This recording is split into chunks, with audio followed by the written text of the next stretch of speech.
Tonight, we gather not only to reflect on the progress our community has made, but also to look ahead with purpose and clarity and optimism. And over the past year, Martinsville has continued to strengthen its foundation for the future. And at the center of that work has been one leader who approaches every challenge with steady resolve and every opportunity with a commitment to the people he serves.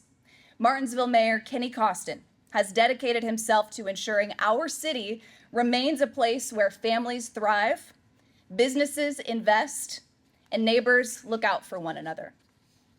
During his nearly 6.5 years in office, his administration's focus on development, public safety, infrastructure improvements, and community engagement has helped guide Martinsville through a period of meaningful transformation. You all have seen that.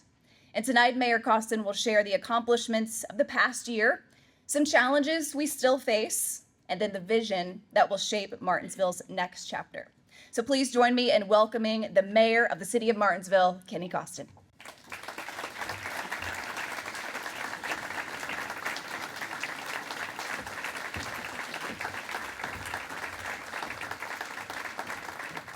Thank you, and Sam, you did such a great job. Last year, the president of the Rotary just really ripped me apart and roasted me. Even though it was my son-in-law, I'm still trying to figure out how I'm going to get back at him. But thank you, and let's give Sam a round of applause.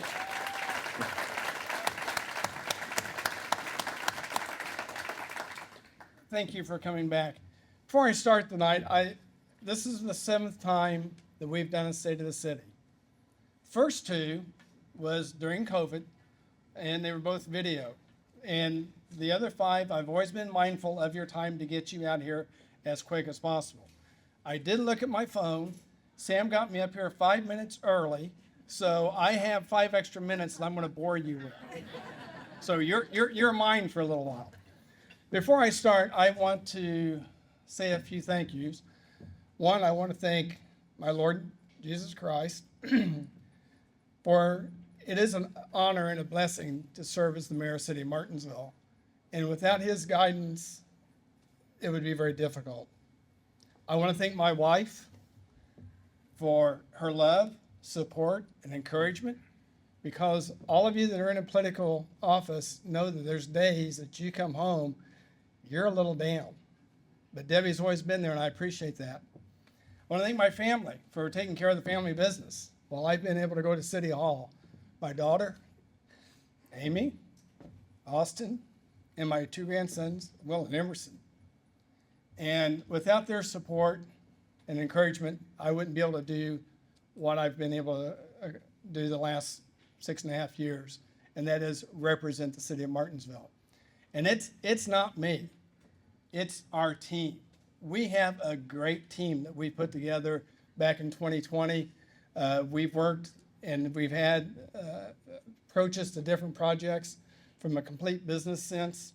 And I think we're very proud of where we've brought Martinsville to as far as our infrastructure and things.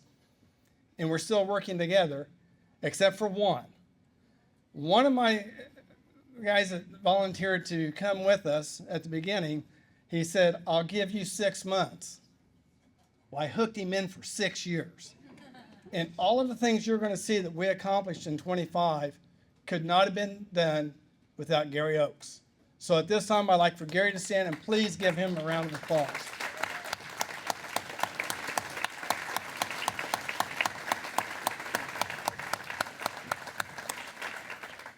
"2025 was an exciting year for the City of Martinsville. We started off with the Martinsville Entertainment Theater, known as the Met. Work started in early 2024 on refurbishing this old building. It was a law office for many years, but again, I remember as a young child, probably 8 or 9, going in there and seeing the back part of that building where the theater was. And with help and partnership with Craig Finneman, we were able to refurbish that. The cost was about $4 million. $240,000 of that was through ready funds, and the balance was paid in cash by the Martinsville RDC. So the Met is debt-free to the City of Martinsville. We have 325 seats. We had our grand opening on December the 6th. We had a group called Fat Cat Swingers that came in from California. We've got an energetic executive director, Kari Palma. Kari's here somewhere, that is helping take care of everything at the theater, and we're very fortunate to have her on staff there. Since then, we've had many concerts, many movies, and I gotta tell you, if you haven't had a chance to go, you really need to go in there, because when you walk in, you will not believe this is in Martinsville. And I know a lot of you are like me. I've seen The Wizard of Oz 100 times, but I'd never seen it on the big screen. And when Dorothy's house landed and she opened the door and bang, there was color, it was awesome on the big screen. So I know we're going to show that again next year. So I would encourage you to come. Movies are $5, and this Friday night we have Grease. Now, a lot of us in this room remember Grease came out, and we probably did see it on a big screen. But it's been a while since we had that opportunity, so I would encourage you, come see Grease this Friday night. We also received a $10,000 grant from the Indiana Arts Commission. With this grant, it covered all the costs. There was no matching dollars from the City of Martinsville. And we were able to select an artist from Franklin, and he put 2 murals up in the alleyway. So again, it's bringing art and entertainment to our city. We also had the grand opening of our police headquarters. The police occupied the building January of 25. They went from being cooped up in 3,500 square feet at City Hall into a facility that was over 15,000 square feet. And we were walking on top of each other at City Hall, but boy, we missed them when they left, because they were always there.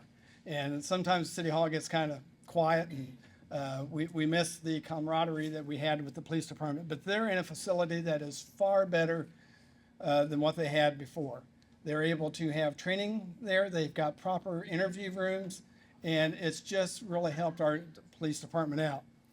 We had a ribbon cutting and grand opening that coincided with National Night Out. We had displays of various police works and activities for the citizens to come in. There was a challenge station there of push-ups. I did not do that. As I'm getting older, I realize there's certain things I don't do, and push-ups is one of them. But many of the citizens were there participating. One of the things we also did that evening, we had Battle of the Badges. It was a tug of war between the police department and the fire department. And as you can see, it was in the alleyway between the two. And you kind of knew whoever was going to win it was going to have bragging rights for at least a year. And the police department did win that night. So I don't know if they're kind of bragging a little bit over the fire department or not, but the police did win that night. Also on that same night, we had a special ceremony for the fire department. We had 2 new trucks that had been received. They had gotten them equipped, and they were ready to be put in use. And they have what they call a push-in ceremony. So the firemen had the ceremony of pushing both their trucks into and get them ready for service. Also, another thing that the fire department does, and many of you may know about this ceremony, we all know 9/11 and the tragic day that was for our country. But each year on September 11th at 8:45, the fire department, in conjunction with American Legion, they hold a special ceremony remembering and telling the events of that morning. And I would encourage any of you that would be able to come and listen to the fire department conduct their ceremony. We also completed our levee. We actually have 2 levees. We have a north levee, which was the earthen levee that we've all seen to our right as we go out across the bridge. But then we had to construct a levee to the south. And for years, we've all assumed that the 39 bypass was a levee.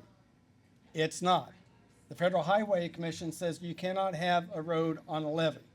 So we had to construct a new levee. And with the help of Senator Bray, we were able to get a $22 million grant from the state. The city was going to have to match $2 million of that to have the project to be completed. On the north levee, we got into a little discussion with NDOT. Gary had researched and found that that was actually NDOT's levy, but NDOT kept saying, we don't have levies and we're not in the levy business. Well, Gary found the document that said, yes, this is your levy. So we were able to sit down with the commissioner of NDOT, and we agreed to take the levy and maintain it if they would pay for it. So they gave us $5 million to bring the levy up to standards. Now, once we started on the south levy, we were able to bring it in under budget. We gave the state back close to $6 million that they can use for other communities that are very similar to ours that needed help in constructing water protection. The north levy was completed. We submitted everything back to FEMA last fall. And I've had several people call the office, when are we going to have to stop paying flood insurance? Well, that's not going to take place until FEMA certifies the levies. And we all know that last fall, the government got shut down, and FEMA was one of the departments that got shut down. And then again, this spring, FEMA got shut down, so we're still waiting for this process to be accomplished. So we're hoping within a matter of months that we can get that done. But as soon as it happens, then we can let the residents know, and they can stop having to pay the flood insurance, because flood insurance is very expensive. We also began an advertising campaign on Fox 59 and Indy Now. They started out with the 4th of July segment, which was featuring our Independence Day Parade. This is a parade that will start at John Wooden Middle School. It will go up Sycamore Street to Washington, over to Jefferson, and back down to the middle school. They also did some special advertising up at the park. They went up and spoke with Ashley to find out the activities that were going on in the park on July 4th. And if any of you have ever been up the park on 4th of July, there's thousands of people. There's so many activities going on. There's a fishing contest. There's family reunions going on. The pool's open. Concerts start at 4 o'clock, and they'll go till 10 o'clock when the finale is the fireworks. So it's a great day to be up the park. They also helped us celebrate our opening of the theater. They came down. Ryan came and interviewed myself and Kari and helped promote the grand opening of our theater. They also went over to the candy kitchen and had John pull some candy canes for him. Here, Candy Kitchen's been in business for over 100 years, and when people come to Martinsville, it seems like they always want to go to the Candy Kitchen. I can't blame them. But they were able to go over, and they did a segment with the Candy Kitchen.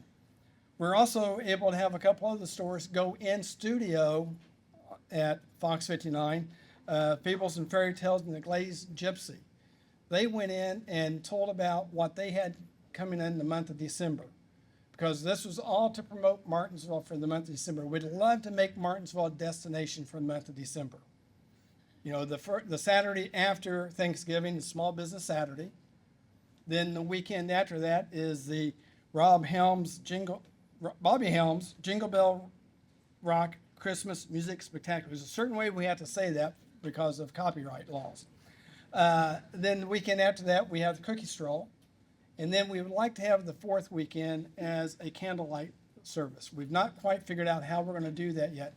But through our partnership with Indy Now and Fox 59, we've been able to promote this. And we see the evidence of it when people are coming into the restaurants and the businesses saying, oh, I saw this on TV. I want to come down to Martinsville and see this. So we are reaching other areas. And I think this is a good investment of our time. We also had our two new restaurants last year, Latitude 39 and 1915 Steakhouse. They went up and did a segment with Indy Now. So it's just a great opportunity that we've had to promote our city. We've had some city improvements with City Hall. Debbie plants the flowers out there. She waters them. And for six and a half years, the birds have roosted up there, and there's been a mess. And she's out there in her flip-flops, trying to get the sidewalk clean. Well, finally, we decided we were going to encase those corbels. We're going to repaint. We're going to make it a little clean it up around City Hall. We put some new graphics on the garage doors. These were put on originally in 2020, but after 6 years, they had faded, and it was time to update, especially since we repainted everything. We also put a new salt barn up at the street department. This will provide cover for our de-icing materials. The doors are extra tall, they're extra wide, so our trucks and equipment can get in there late at night, get them loaded, and get the guys back on the street to get the product spread. So again, something Gary helped get taken care of, and it'll be a good asset for the city of Martinsville for years. We continue to focus on our infrastructure. Sidewalks, paving the streets, and lining our sewers. You know, those are things that, you know, not a lot of glamour to them. But we have put down over 5.5 miles of sidewalks since we started our projects. We're continuing this year, and we're expected to put down almost 4 miles of sidewalks again this year. And we're looking at, we started at the schools, we went around for safety for the children, and then we're looking in the neighborhoods that need it the worst. We're trying to do long stretches of sidewalks, so that's where we get the most bang for our buck. We also last year installed 6 miles of street resurfacing. We have almost 90 miles of streets in the city of Martinsville. A paved street will last about 8 or 9 years. So you need to make sure you get through this rotation every 8 years. And right now, we're at 90% of all our streets have been paved. So we should be able to get that accomplished here. And then hopefully in 2 more years, we'll start back where we were in the first year, because Mr. Dunn has kept a great map of where we've been and what's going to come up next that needs to be resurfaced. You know, the sewer lining is something that is very expensive. Again, nobody's going to see it, but if the sewers fail, we hear about it. So it's important that we need to put our money into the sewer system, the wastewater treatment plant. The wastewater treatment plant, which probably nobody's been to, it sits down off of Rogers Road, and it's the largest asset our city has. It's valued at over $30 million, and we need to do things to take care of that. From a business standpoint, it just makes sense. We've had new home subdivisions. Hannah Farms, construction on the homes began in 2025, early 2025. They're building nearly 60 homes a quarter. Now, when they came in and said they were going to build 64 homes a quarter, 65, we thought they were nuts. There's no way they can do it. Well, Bob Strader and Bob Downey's heading out there every day to inspect the foundations and footers that they're putting in. And the amazing thing is, these lots have been purchased before they put the foundations and the footers in. These are new families coming into Martinsville. Also, we have the Indian Creek Village. Spinas and Mr. Hammock are continually build there. They're coming out to Artesian Way. And these, again, are homes that we have new residents coming to Martinsville. We all know the flood of 2008. I think it was 2008, wasn't it? Yeah, when we lost, you know, a lot of our school population. So now we're trying to get the population back up for our school system. It'll be a huge benefit for them. We also took in some property at the end of 25 into the city limits that sets out by Faith Church. There are 64 acres there. There'll be 160 new homes going in there. So between Hannah Farms, Indian Creek Village, and Maple Hills, we'll have close to 600 new homes coming into Martinsville. Now, I go and talk to some mayors, and they kind of, 600. But for us, that's amazing, because we've not had growth like that for a long time. So we are excited for that. Another thing I get the privilege of doing, and we kind of talked about that a little bit this evening, is in conjunction with the chamber, is going to do ribbon cuttings. We've had several new businesses come into Martinsville. We've had some businesses sold with new ownerships. We've had some businesses that have moved locations. We've had some that have done complete renovations. And these are all occasions for the chamber and myself to go do a ribbon cutting with them. So we appreciate that very much, that these businesses are still wanting to be in Martinsville.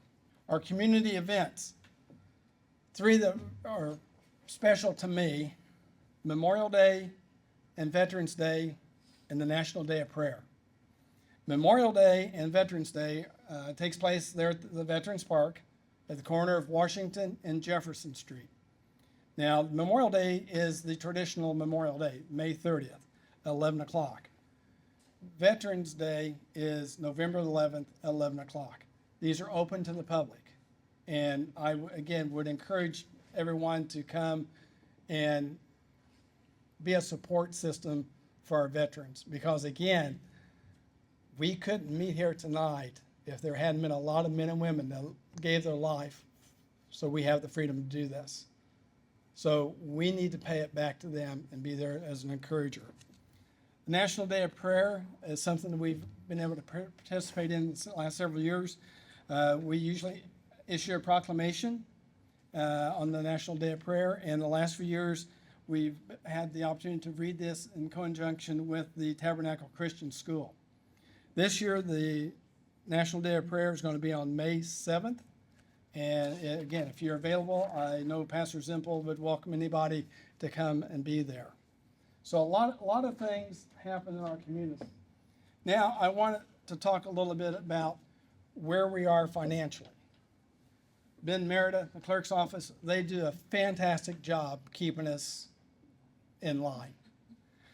But I've got a couple of things that I think we really need to be proud of, but also mindful of, because as the governor's new tax bill comes out in a couple of years, we're all going, the county, the city, any municipality in the state are going to have some restrictions. So it's very important that we have a very strong cash balance at this point.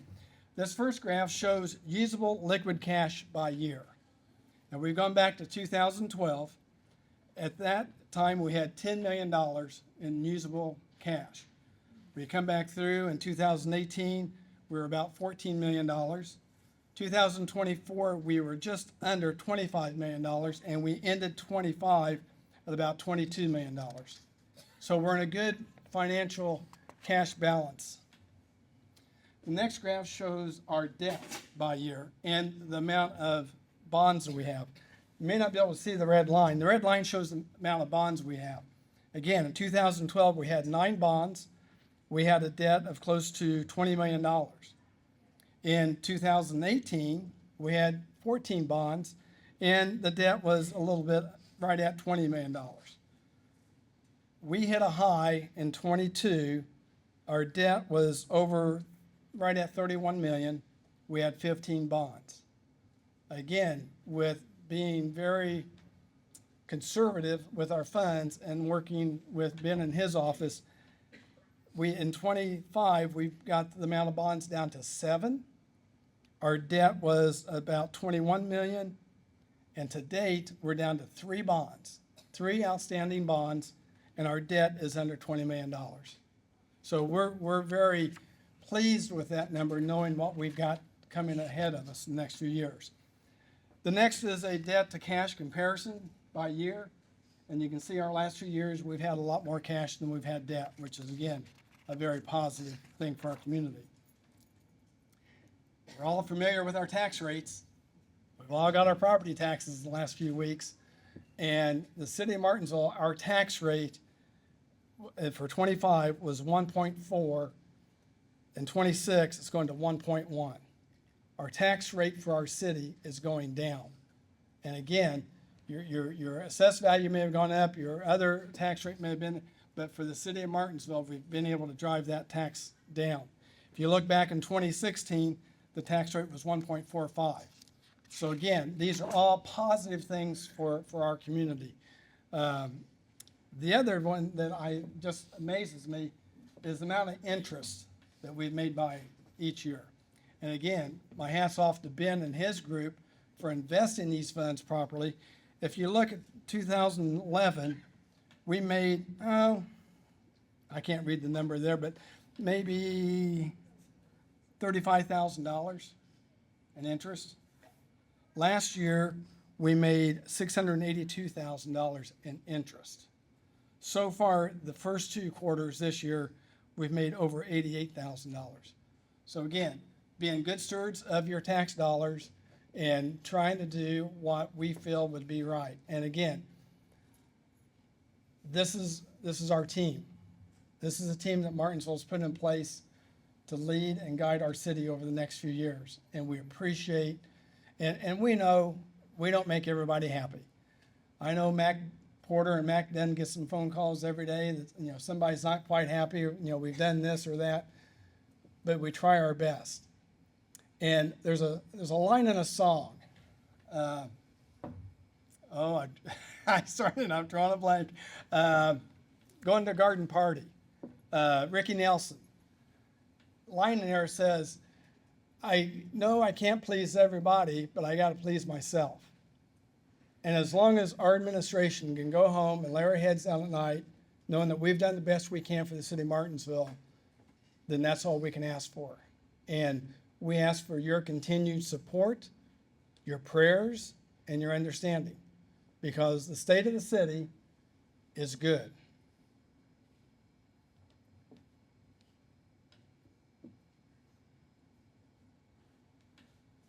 We've had the Met.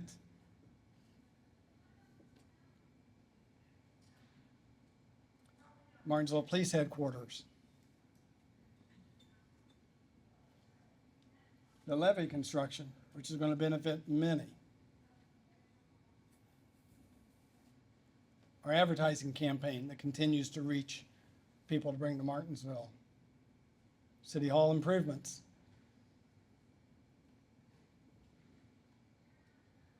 The streets and sidewalks that we continue to repair and put in. So the state of the city continues to be great for the city of Martinsville. Thank you very much.